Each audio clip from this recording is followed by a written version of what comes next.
year is 2000 in Uganda. And in a small village, a big celebration is taking place at a church. More than 900 people are attending it, including kids, laughing, drinking, and genuinely having a good time. Nothing could ruin this seemingly perfect night. That is, until a group of individuals start boarding up the windows and doors. People begin to look extremely worried, and many others start to question the suspicious behavior going on in the church. However, little did they know that they were about to be part of one of the world's deadliest cult sacrifices, and there was no way to escape. But how did we end up here? And most importantly, what horrifying things were about to take place that night? This is the story of the MRTC, Africa's most disturbing cult.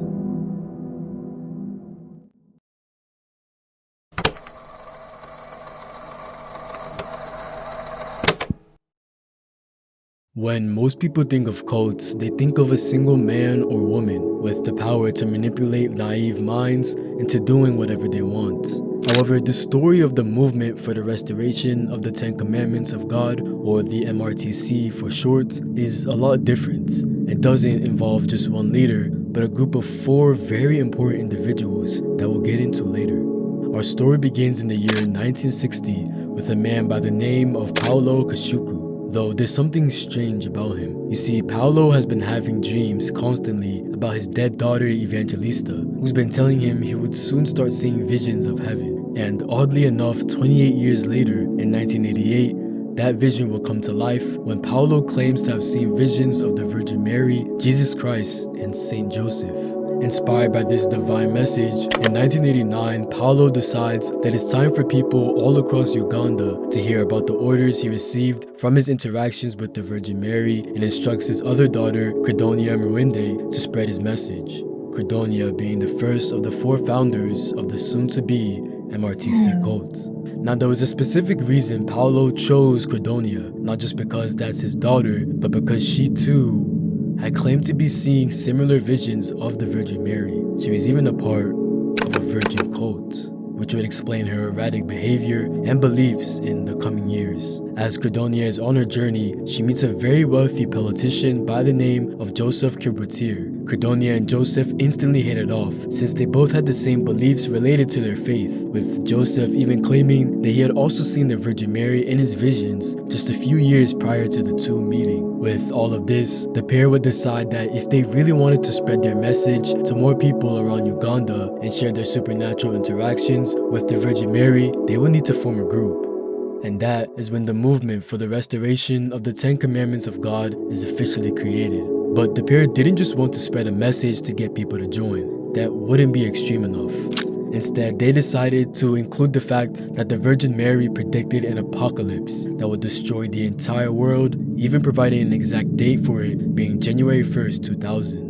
Surprisingly, the MRTC became extremely popular and attracted members in the village of Awashamere, where they were based, not just because of their claims of seeing the Virgin Mary, but because of the social turmoil Uganda was facing at the time, which includes the dictator Idi Amin, known for kidnapping and torturing people that didn't agree with his extremist ideals, an outbreak of AIDS taking over the country, and many other things. So the MRTC was seen by many as a safe place for members to share their own experiences with their faith, as well as get away from all the horrible things going on in the outside world. Sooner or later, 2 people named Ursula Kamuhangi, Credonia's cousin, and Dominic Katari Babo, a failed priest, would join and quickly become leaders in the cult alongside Credonia and Joseph, now forming the 4 leaders of the MRTC. And little did the members know, these leaders would start to make their lives a living hell, which would eventually lead to devastating consequences.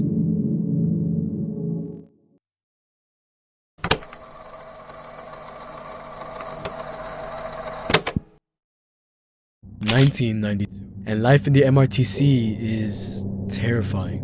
Although the community itself was thriving economically, sitting on multiple plantations, and a whole school being built, the members there were treated as almost nothing, especially the children.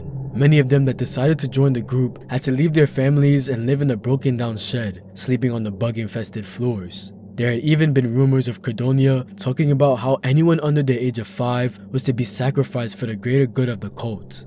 The living conditions were a mess, and the 4 leaders were doing close to nothing about it.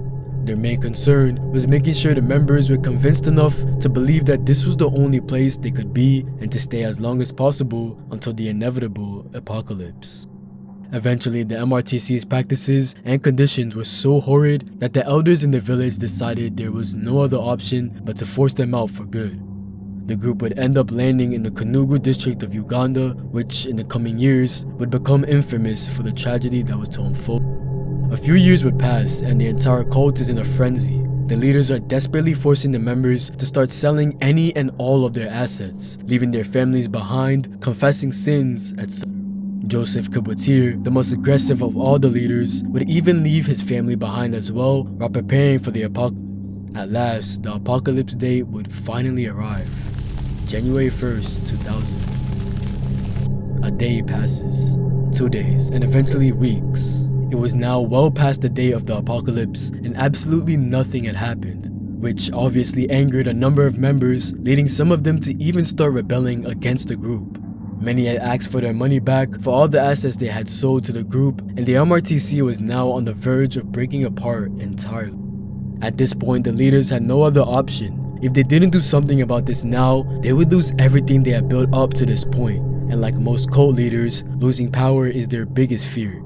They needed to pick another apocalypse date to tell members, and this time, it would need to end in ceremony and finality, according to them. Fast forward to March 17th, 2000, the day of the new apocalypse.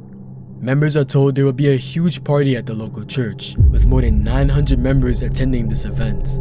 Everyone seemed to be having a good time, with sources saying 70 crates of Coca-Cola had been consumed and 3 bulls were roasted. But just minutes into the party, the cult leaders had entered, quickly boarding up all the windows, doors, and every single crevice of the building. Some members continued to party, believing this was a part of the plan for the apocalypse, whilst others started to get increasingly worried as to what was going on. And before anyone could really do anything, the building explodes.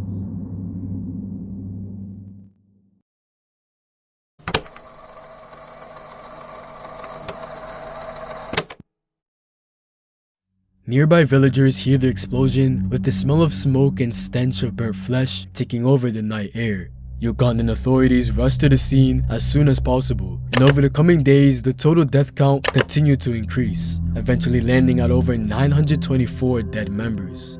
However, something was off. Throughout all this time the police were searching, there were 4 main people they could not find. 4 very important individuals that held all the information as to what happened on that night. Dominic Kataribabo, Ursula Kamuhangi, Kudonia Marinde, and Joseph Kubwatir, the 4 cult leaders of the MRTC. And because of the lack of forensic resources Uganda had at the time, corruption, etc., these evil people were never found.